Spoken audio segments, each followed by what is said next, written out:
Hello, welcome back to 1001 Beers You Must Try Before You Die. We're here with Quino again, wearing the Liechtenstein top. We've just reviewed the Fastens Lacto. That's pretty nice. And this one is kind of a ringer, this one. It's not. It's so... The beer itself is a USA beer. But they brew it over here in the UK as well. But it's a slightly different beer. But I found it nigh impossible to get the US one, so I thought, sod it, it's my rules, my reviews. My gaff, my rules. Exactly. So this What is... are you going to do about it, Tierney Jones? What are you going to do? So don't really know when this was first brewed. It's actually probably brewed by Marston's. It's the one in the book is 5.8. This is 5, and it is Shipyard IPA. You've had this before. It says Portland, Maine, USA, and then it says Carlsberg, Marston's, Wolverhampton on the back. Portland, Maine, USA. Brilliant. It says on the back, from his family-owned brewery in the heart of Portland, Maine, famed for shipbuilding and ambitious world discovery, Fred Fawsley drove the original American craft beer movement. His mission to this day is to take original American craft beer around the world, making it accessible to all. So that's clearly brewed under license. So American craft beer has rocked up at the mega keggery at Marston's. Yeah. Woo. So we'll talk about. You got to pay for craft. I've got no idea whether this will be like the tasting notes. Let's pour all this out, and then I'll read the tasting notes and see if it lives up to anything like its thing. Right, I'll try and get half it in here. It's not bottle conditioned, so. Is that almost? You pass your glass over, please. A lovely big Bletchley Park. This is from Rachel's mother, who works at Bletchley Park. Yeah, that looks about right. Okay, so I'll read the tasting notes. I don't think it'll be anything like it, but let's see. It says Shipyard IPA. It's bright orange amber in colour with a dense, tight ivory head. The hops impart grassy, herbal aromas to primary malty sweet nose.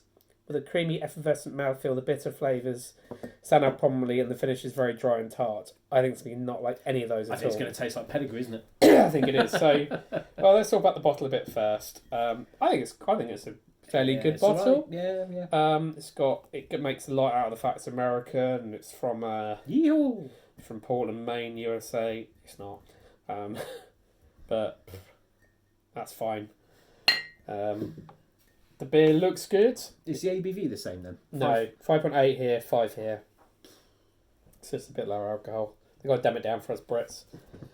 Should we go for the smell? Yeah. Smells kind of a bit orangey. Yeah.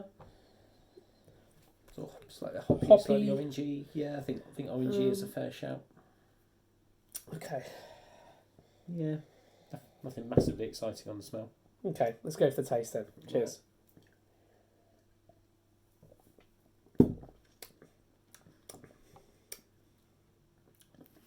It's fine.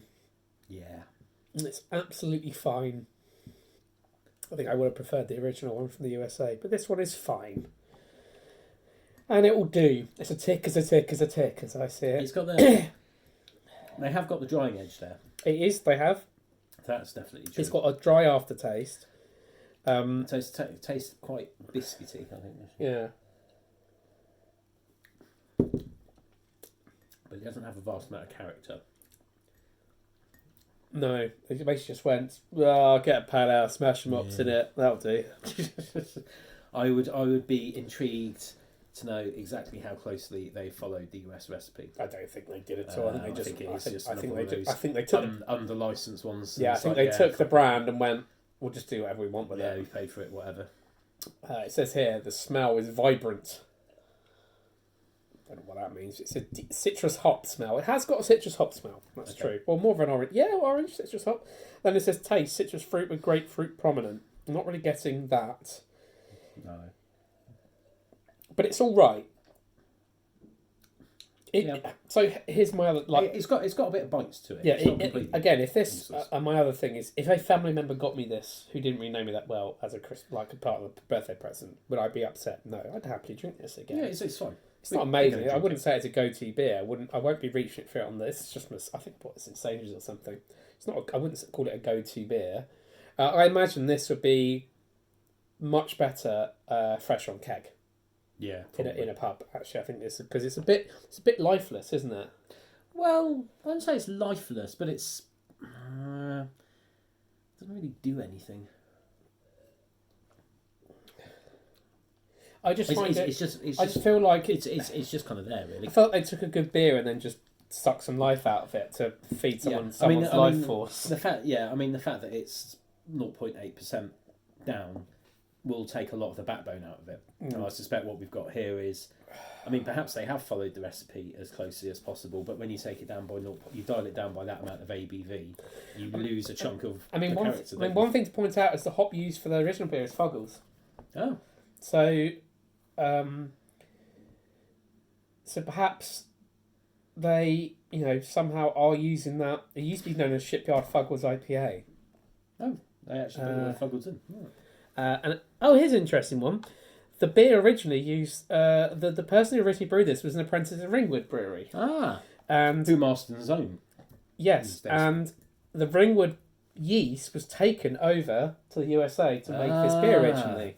So actually, this one is meant to be an English style IPA. So it's not really an American IPA at all. They call it American IPA, but it's kind of a British one made in America, then brought back again to build the license here.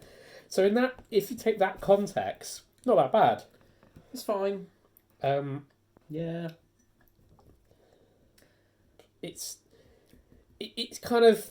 You're right. It's fine. I'm struggling to muster any great enthusiasm. No, I can't find any great enthusiasm, and I didn't think I would, but I got it because I'm thinking, it's another tick. I'll get that one done. That's fine. Proud pioneers of original American craft. All right, sure. Yeah. It's fine. I'll drink it if it turns up at a barbecue or something. I'd have one. But yeah, I wouldn't be dashing it out to stock up again. I think we'll leave it there then. Like, comment, subscribe, and we'll see you for another beer review almost certainly sometime in the next 15 years. Eventually, if I can ever get hold of any more beers from the book. We'll see. Goodbye.